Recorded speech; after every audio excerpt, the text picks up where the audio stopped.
When I first started actually marketing my business, although I was doing it for my clients and helping them close more clients and be confident showing up, I was starting to feel a little bit turned off by social media because I was running my business full time, maintaining my client load, and then I still had to market my business, and it's taking me how long to create one piece of content? Ain't nobody got time for that. Okay. So I really needed to create a process that actually gave me my time back and also generated results. Planning content ahead became something that brought the fun back in social for me.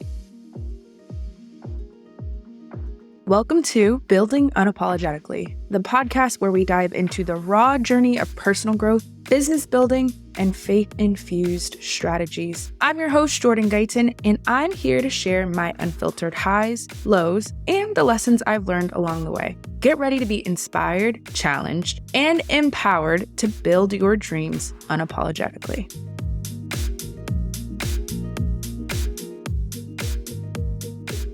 It is a new month, and if you're listening to this, it is time to plan ahead. Don't let this creating content stuff overwhelm you. I'm going to share with you a few things I do before actually creating the content, all the production busy stuff. I'm going to kind of simplify that for you by walking you through some things to do before that. If you fail to plan to fail. This is going to be a good episode, okay? So let's talk a little bit about the fact that I would dread the hours I would spend shooting content, writing out the caption, writing out what I'm going to do, planning it, editing it to just get one post. You feel like that? These hours, you pointing, you captioning, you trying to find the hashtags. And so when I first started actually marketing my business, although I was doing it for my clients and helping them close more clients and be confident showing up, I was starting to feel a little bit turned off by social media because I was running my business full time, maintaining my client load, and then I still had to market my business, and it's taking me how long to create one piece of content? Ain't nobody got time for that. Okay. So I really needed to create a process that actually gave me my time back and also generated results. And so I decided to map that out step by step. And a lot of those strategies are within the Courageous Content Academy. And again, I may be bringing that back 2024. Stay tuned, all you entrepreneurs who are heart-centered and run a service-based business. CCA will be for you. Okay, anyway, shameless plug. But planning content ahead became something that brought the fun back in social for me. When I hear my clients say, Jordan, I'm able to go on an 8-day vacation with my family and not worry about content, I'm like, first of all, how you got 8 days, period? Live your life, sis, woo woo. And then second of all, how beautiful is it to be able to allow your content to do the work for you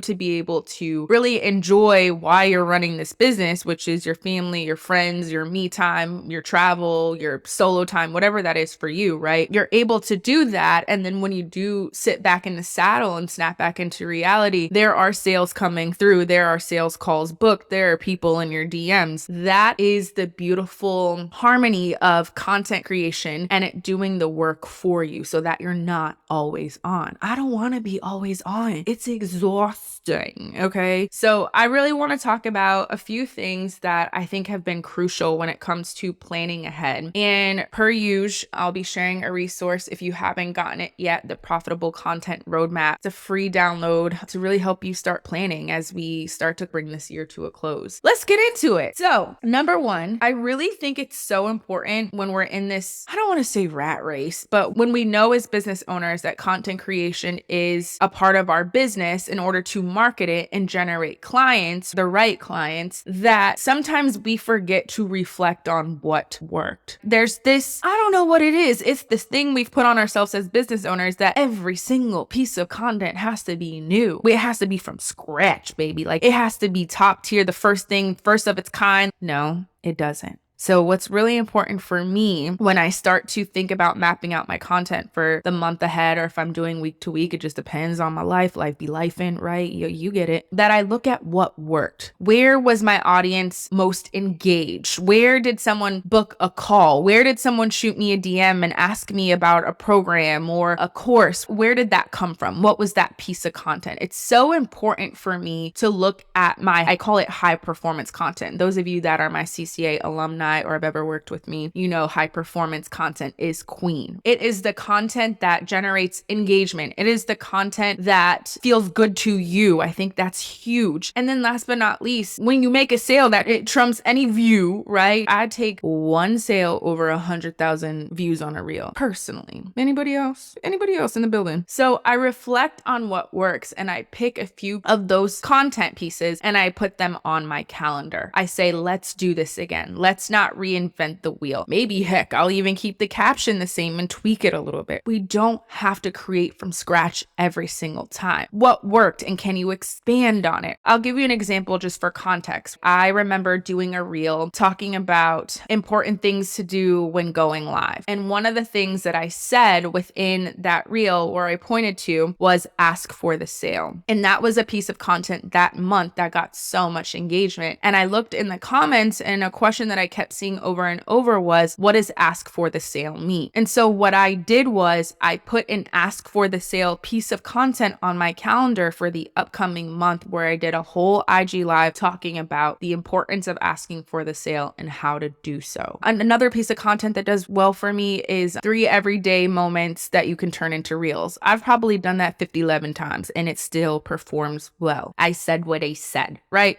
So what is that piece of content for you? Is it you showing up straight to camera? Is it the behind the scenes? Is it photos of you? Is it old photos of you? Is it photos of your family? What worked? And put it on the calendar and do it again and do it again and ask for the sale, okay? Second thing I have is tapping into my drafts folder. Put a finger down if you don't have anything in your drafts folder. Everyone should still have a finger up. I don't know why we just let it stack in there. Why do we be stacking stuff in our drafts folder? There's so many nuggets in there. And so I often find myself going into my drafts folder and saying, all right, get over yourself. Let's post this. Let's post it. What's the worst that could happen? So I go through my drafts folder. I see what's in there. I see if it's ready to be posted. Let's get it on the calendar. If it's not, what tweaks need to be made? Does the audio need to change? Is there certain footage in my drafts folder that I could use for another piece of content to where I don't have to shoot anything? It's already done. Get it out there. Get it out of your drafts and get it on your timeline. I know that was really like simple, but I know I'm speaking to somebody right now. Somebody's like, me, sis, you speaking this, I got some drafts and they drafty. Yes, tap into your drafts folder, okay? The third thing that I do that I think is really efficient and helpful for me, and that's why I think the profitable content roadmap is so beautiful, it's a great starting point, is adding my ideas to my content calendar. If you don't write it down, it probably doesn't happen. When I first started my business, my content calendar was a big desk size paper calendar. I probably still have video of this where I would go through the first few steps I just told you, and then I would take that list and I would write some of those ideas on my calendar and then some new ideas as well. But I literally would handwrite every single content idea that was going to be created and published for the month, and I made sure it was on my calendar. And so for me, running my business now, I post anywhere from 3, maybe 5 times a week. It just depends on the season that we're in, if we're in launch, if I'm kind of taking a chill break from social. It just depends, but I at least try to get up 3 posts a week.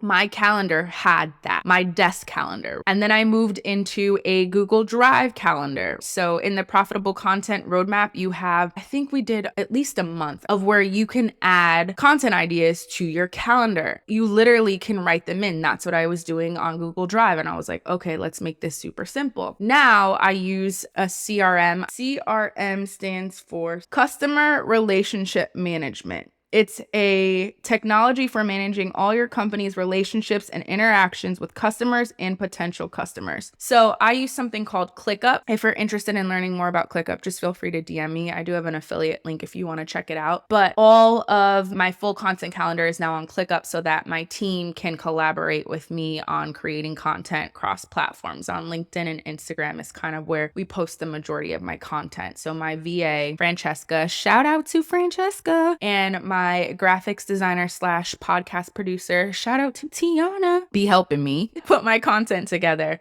So I still write my captions. I'm still head of just my content calendar and what goes up there. But there are a lot of times where my team will help with my graphics, will help translate my copy over to LinkedIn. There's just a lot of things. I'm just so grateful for them. But we wouldn't know what to do unless those content ideas were on the calendar. So add your content ideas on the calendar. And if you're not doing that yet, get the Profitable Content Roadmap. It's free. DM me the word roadmap and I will send you the link to download your free copy. It's legit. So the fourth thing that I think is really important if you haven't done it, all of this strategy is take what you need, leave what you don't, right? If you're like, I don't need a content calendar, this is all in my head, fine. I want to create fresh content every single time. Fine. Take what you need, leave what you don't. But the fourth thing I think that's been helpful for me is having a content shoot date. So a day of the week, I probably do it now once a month because I've really started to just lean into the bonus piece that I'm going to give you. But I sometimes lock down a specific day to create content, whether that's face to camera content, whether that's just taking time to write out all of my captions, whether that's time to save audio. So anything that's going to make my content creation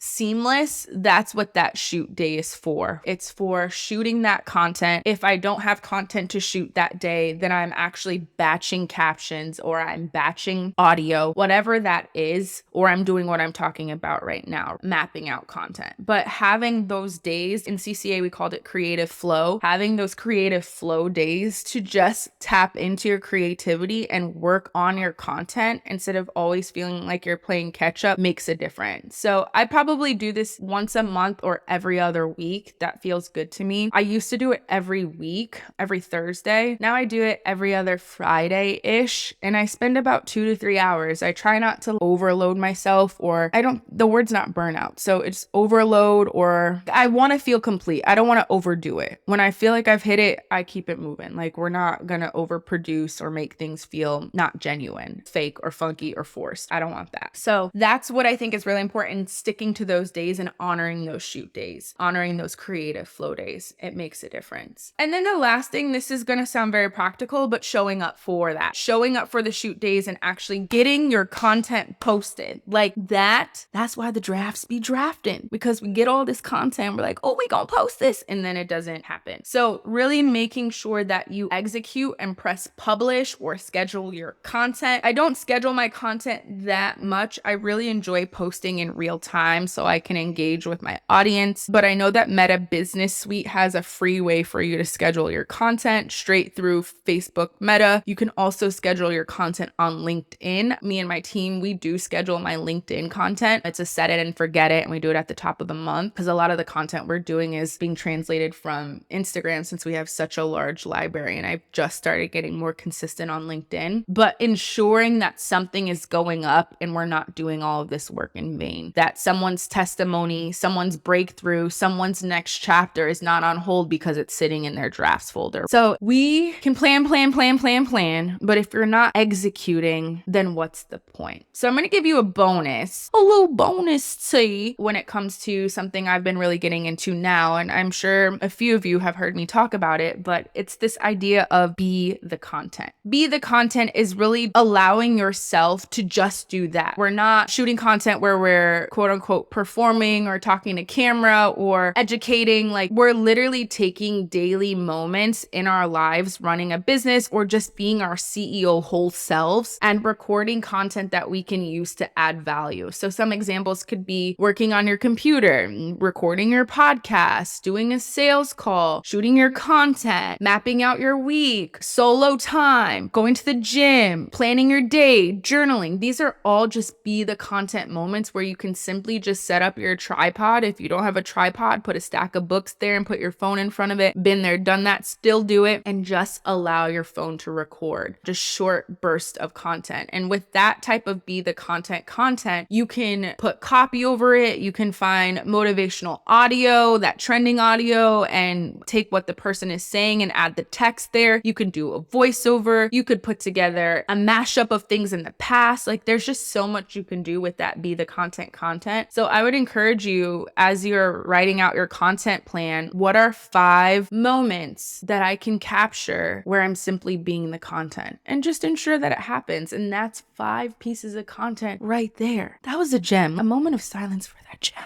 Oh my gosh, that was so good. And I hope that was understandable. If you're a chef and part of that is chopping the veggies or meal prepping the food, just be the content. Please be the content. Just be the content. We're going to wrap this up because it is full. This was a meaty episode, very actionable strategies. I hope that you were taking notes. Do this every single month. If you need to save this episode and at the top of the month or at the end of the month, you're like, okay, it's content planning time. Maybe you need to listen to it with your team. Here are the things we need to do before we start doing our content. So when it's time to plan your content and maybe you don't know where to start, like I said, the Profitable Content Roadmap may be the perfect place for you. We've gotten so many good reviews from it. We recently got an email from someone who downloaded the Profitable Content Roadmap, and she said, "Hi Jordan, just got your email and I must say that this is absolutely beyond my expectations. Just downloaded a copy of the Profitable Content Roadmap and it is exceptionally educating. Takes one's mind away from the norm and to a more less complicated and sure way of creating and monetizing every content. Thank you for taking the time to share." What? Okay, so if you want your own copy, feel free to DM me on Instagram, the word roadmap, and we will be sure to send it over. Let's not make this content thing complicated. Let's show up, show out, collect our coins, and keep it moving. I hope you enjoyed this week's episode. Be sure to give us a review, give us 5 stars, and be sure to subscribe. I'll see you next week.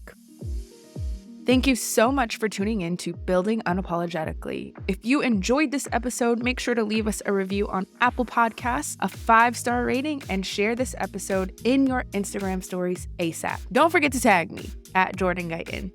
Your feedback and support truly means the world to us and helps us reach more listeners who are on their journey to building unapologetically.